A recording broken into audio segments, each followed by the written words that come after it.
What's going on YouTube? I'm back with another MV and chill. Today I'm going to jump straight into it. I did a shoot not too long ago with the lovely Thea. If you're already subscribed, you would have seen the shoot that I did with her. If you want to watch that shoot, then go back to my channel and go and find it. I enjoyed it, even though we had limited time and we lost a lot of sun very quickly. It was still nice to at least location scout for another time. So I feel like my best shots are actually the first few that I took, where I was testing out light and it looked, the golden hour was awesome. I think I 5-starred them in camera, to be fair. Yeah, any one of these three are winners for me. I think that middle one is the winner. I think this is the shot. So I'm gonna put that in green, because that's like winner, winner, chicken dinner. I mean, that's not bad, but it's not great either. I think I'm gonna skip that image. I do like these shots though. I do feel like I can work with a few of them.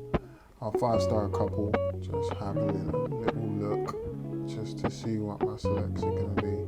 I might do a little bit of work to these final two images. Now I'm gonna save the best till last, and I'm gonna start off with this image just here. So let's start off with the rotation and just getting everything level. Healing. And just right here, I'm going to take bits of the photo out. Should be relatively easy. I'll just level them up here. And anything that I don't like on the stairs, I will literally just clone from somewhere else. Or in this case, heal. There we go. And those spots are, oops, gone. Let's see if there is anything that needs to be kind of corrected. Per se. No, Thea's looking great. Nothing's distracting, I would say. These images for me are probably going to end up on Instagram, so as we've got loads of space at the moment, let's actually put the orientation into a 4x5. And if you are new to photography or you don't know why I'm doing this, on an Instagram screen, you want to see your photo. I know Instagram compresses the hell out of your photos, but you want to get the biggest version of your image on that screen. You don't want to leave it in the orientation that it's in now, and because it's too long, you have to then put white borders around it or change the orientation of it. So the way that I shoot usually is by having grids on my camera as I'm shooting, so that I can see the cutoff points where I would have to crop for Instagram. In this case, in this shoot, I was just working with Jermaine and Thea, so I wasn't really thinking about Instagram and my final edit. It was more so just doing it for the art, I guess, just doing it for doing it. We were actually supposed to shoot a lot more than what we did, but if you go and check out the video, you'll see we didn't have much time. So up the exposure, add a little bit more black into the image, and I'm gonna raise the shadows just a little bit. I'll leave my whites where they are for the time being, and my highlights coming down just a touch. My temperature and my tint, I'm pretty happy with the white balancing. I think I did a good job in pulling out my grey card and getting the skin tones correct. I know we've got some light on Thea's face, but I think everything is all good. I don't see an issue with the skin, so I won't be changing the white balance. Texture, clarity, and dehaze, I'm not really going to touch. Vibrance, so I did some learning the other day. So vibrance adds to the unsaturated areas of the image and brings in saturation. That would make sense why I thought it was pretty much every color other than orange. Generally speaking, there's always a lot of orange in one's photo, if that makes sense. So yeah, learn something new every day. So I think this image could do with some vibrance. It gives it a little bit more of a pop. It makes Thea look a little bit more vibrant. It's all in the name, I guess. And I don't think I'm gonna really play with the saturation. Maybe a tiny bit of saturation, but not too much, just to add to the warmness of the image. It's very contrasting with the blue sky, which is quite nice. Sharpening slider, you guys know I love to sharpen. As I've mentioned, I always will. Hit my mask, try and highlight the areas that I want to just have that separation, you know? Yeah, that's good. Aha, so let's have some fun with the split toning today. Let's go with, I don't know, let's go with green. Let's see what happens. Let's see what happens. No, actually, let's go with purple. When the sun goes down and that blue sky started to pop out, sometimes you get those kind of like purple, orangey colors when the sun's just gone down or during a sunset period. So maybe we can try and simulate that look with a little bit of split toning. And what can it counter against? I was thinking maybe an orange. Even Thea said when we were about to shoot, she wanted more of a warm feel to this shoot. So that's about orange, I would say, quite a deep orange, but yeah. And then I'm gonna keep the saturation really faint. So it's not gonna be a lot, it's just gonna be a tiny bit. So almost like it's a kiss of light. So now I think I'm done with this part of the image. Now I'm just gonna be adding in some graduated filters and just kind of playing around with the light. Now with this filter, what I'm gonna do is just kind of try and manipulate the sky a little bit, try and change it. And I'm actually gonna use the range mask. So I'm gonna go over to luminance just down here, and I'm gonna click the show luminance. This is going to tell me what is what. And I only really want to grab the sky, so I'm going to the right side of that slider, and I can then pull that down, and it's only going to grab onto those brighter parts, i.e. the sky, what I'm after, instead of just leaving it normal and it take over everything, if that makes any sense. Okay, so I think that's good. I'm going to take off my luminance mask. I'm actually going to now play with the hue, because this is a new slider you got on here. Oh, let me take these settings back. So let's play around with the hue. Let's try and darken the image first. Yeah, I like that, because you're getting a little bit more of a purple tint to it. It's annoying. I wish graduated filters, and I could be wrong, had like a strip instead of just pulling the line down, and that's everything that it affects, if that makes any sense. I'm actually going to drop the dehaze a little bit, and that's just going to add a touch of blue into my image. Now, sorry guys if what you're seeing on your screen is completely incorrect. I found, and Jermaine's definitely found, that our laptop monitors aren't showing the export colors that will be in the final image. So if things are a little bit out of place, I'll leave them on the screen as to what I've changed or what I've dimmed down. I might pull down the saturation a little bit, because as I mentioned, sometimes it's really dim on here and hard to see the saturation, and then when you export it, it's like, ugh.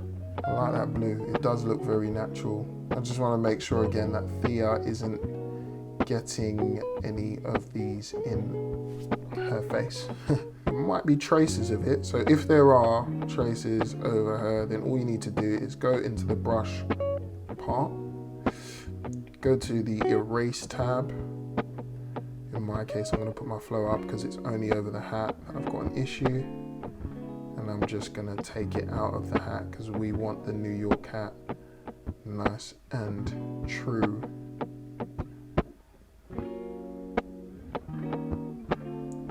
There's a little bit that got onto her face. I knew it. Good job. Oh, there's a lot of it. Okay. Well, good job that we picked it up now. Good.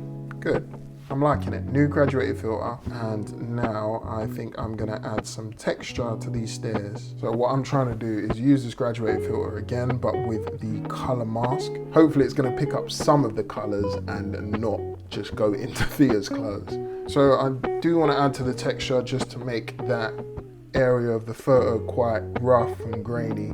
However, adding texture makes the edges a lot more bold, and to the eye on small surfaces like this, it would make it, or give it the illusion of it being too sharp, or give it sharpening. And I don't want to take away from Thea. I want for the viewer to open up the photo and see her face first. Remember, I've said it before, and I've learned from other photographers, the brightest part and the sharpest part of the image, when you look at something, is where the eyes go to naturally. So I'm not trying to take away from her. I actually might make another filter, just blurring everything out a little bit more so that she is the subject in focus. So here we go with the radial filters. Once I get to my third filter, my laptop tends to hate me. So apologies if it starts to go a bit slower than normal. I am running OBS to, of course, show you guys, so it doesn't really like it at the moment. What I'm doing is just making a radial filter around Thea, and the thought process is just to make everything a little bit softer. So I'm literally gonna pull the sharpness slider down. Let's take off this mask so that I can see exactly what it's doing. Pull the texture down just a tiny, oh no, too much. Just a tiny bit. And the same with the clarity. What I might actually do as well is bring the exposure down of the whole image, because I just feel like there's a lot of brightness. Sorry, that's a lot. My laptop is really like getting slow now because it's not the strongest workhorse. If there's anything that I've learned from editing, less is more. Before I would move a slider like one way or the other, but it's all about the small details here and there. It makes a huge final difference. I think -40 was good. Because this photo is only for Instagram, I won't be going into any detail in relation to Thea's face. Not to say that it needs much attention. We are very far away from her face. It's not a close-up shot. So things like frequency separation and skin retouching is non-essential. It's non-essential anyway, but you get where I'm going. So I'm happy with that image. Naturally, every time I kind of turn my face and look at it, I can see that the stairs are just uneven. There's something that's throwing me off about it. However, I understand that these are spiral stairs, so I will never get it to be straight, and I do not want to use my transform tab to try and straighten them out, because in real life they're not straight. So I won't split my wig trying to figure out how to make it straight when it wasn't really straight. Overall, I love this image. I love the leading lines. You've got one straight line, the horizon line, straight to Thea. You've got the building at the background just kind of crossing over, and you've got, of course, the curvature in the spiraled stairs going towards her. So there are some lines pointing towards her. She is the brightest part of the image, and she is sharp, I'd like to think. This is like a mini preset in itself. Let's take out spot removal. Let's leave lens corrections in. Let's take out the aspect ratio, take out local adjustments. Now we're gonna go and paste it straight in, and let's just see what we get. Oh, doesn't look that great. As a preset, I think I might have to start again for this image. The purples in this image, you can see that they're coming out. They worked well for the other image. Not really doing it in this one for me. As you can definitely see, we were rushed, because where I was putting that light, there's a lot of hot spots on her face, and that's nothing to do with Thea. That's not her fault. That was me, that was us, all in a rush, trying to just do things while we were cold and just going for every shot possible. There wasn't any shots in mind per se. Let's try and take out a little, I think I'm seeing purple. I could be going crazy, I don't know. Shadows are going up a little bit more. I think that I'm gonna drop my highlights down a tiny bit, just to make her face a little bit more flattering. No more hot spots in places that we don't want them. And let's have a little play around with the tone curve. Didn't even touch HSL before. That's a really, really extreme S-curve. Let's try and make a little bit more of a subtle, oh, I kind of like that already. Sometimes with me and my S-curves, they turn into like, not even S-curves, they don't like, basically I just bring down the shadows and just leave it. But it works for me, I guess. Yeah, kind of like that, and then just straighten it up in the middle. It's too much. Just like that. Let's go to the oranges and let's desaturate the oranges, just so that, in my opinion, it looks more natural. And it's not really taking much away from the bottom strips here. Take away from the reds too a tiny bit. It's not picking it up as a color. Even though it's a blue hat, it's not picking it up as a color. Okay. Once again, I asked myself, am I going crazy? Was it a blue hat, or maybe it was a black hat? I don't know now. Okay, to be fair, this wasn't my super favorite photo of the day, so I'm gonna try and fly by this a little bit quicker now. I'm happy with the colors, so let's just edit in Photoshop quickly. Right, Control J will create another layer so that we don't destroy the original that's come over. We are just going to try and clone stamp Alt just here. Yeah, we're good. Now, let's try and maybe get in the middle just here. And go down just a tiny bit more. Yeah. that great. But yeah, I think I messed up with the blur. I'm not gonna lie. However, I'll probably post it onto Instagram and people probably won't even notice by the time Instagram is done. Now, finally, let's get on to the photo that I liked. One of the first sets of photos that we took. I love this. Let's give it a preset from what we had earlier. Ooh, I kind of like it. I wasn't expecting to like it. These purple tones though, these magentas. I didn't really add in magentas. I did from the split toning. That's where it's come from. Let's go with it. Let's work with it. Okay, so let's hit a graduated filter and let's use the luminance range mask as we did before. Let's show that mask so we can see what we can do. Let's highlight those brighter parts of the image. I'm probably gonna take out the sun and let's take, oh shit. Okay.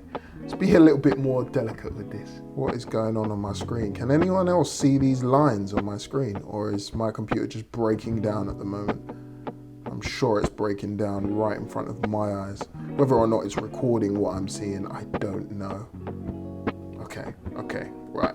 It's on auto mask, so let's change a few things. Still on erase, we're gonna bring the flow all the way down. We're gonna take off auto mask so that it's not automatically doing stuff for me. We're gonna make it a little bigger and we're just gonna slowly and gently rub over it so that it's more of a gradual takeaway than what the computer was trying to do. It was trying to hand it out and give different areas rations. Drop that exposure, get some color back in. Dehaze was the oh my god, I think the computer's dying. I literally think it's dying. From what I can see on my screen anyway. Okay, so. Oh my god. Guys, I don't know how well I can keep doing this. I think 3 images is my peak. I don't think I can see very much what is happening when I'm changing things. Sorry, getting a bit more serious now. Sorry, this is a technical issue that I did not see coming. Let's go back to that brush and just take out anything that may be on her hat. Let's check her face, make sure we're all good here. Right at the top of the image, there's some bright whites that I don't want, but for the sake of my computer and it not dying, I'm gonna leave it. Plus, we're gonna crop for Instagram, aren't we? So even though I really love this shot, and I feel like this would, no, you know what? I'm gonna leave it there because I'm gonna edit it later. I'm gonna edit another one when I'm by myself and I'm more chilled out. Right, I mean, the only thing that I would change out of this photo, her jumper is blended in with the background a little bit. I do believe it's green. Let's have a little look now. So how I check is by just clicking on here and kind of hovering over it. Either I'm blind or... Are you blind? You can't see me! What color is being... So it's saying that it's yellow. It's bouncing though. So it's going from orange to green. That's crazy. All right, let's try mess with the yellow a little bit. Now it's killing the skin tones. It's killing the skin tones. Okay. It's not working. This isn't really going to plan, guys. I'm just gonna be honest. Sharpening. Let me just get my mask to see where I want to be super sharp. And a final touch in Photoshop. I think that will be it after that. What I'm gonna do is I'm gonna end here because I'm having some difficulties, and I'll show you my final edits on screen right now. Sorry to end in such a rushed and harsh way, but I feel like we've done loads of editing. It's probably going to be quite frustrating to deal with everything the way that it is. So I hope you've enjoyed it. If you've got any more questions about what I've done today or how you would do that, or if you want me to break down anything more, then yeah, just hit me up either on Instagram or hit me up in the comments and we will talk. Until the next one, I'll speak to you soon. Peace. Oh yeah, make sure to subscribe if this is your first time here. And if it's not your first time here, then make sure you talk to me and comment and all that stuff, and hit me up on Instagram because I'm friendly. I don't bite. Maybe we can even set up a shoot, which would be great. I'd love it. I'm sure you would too. Peace.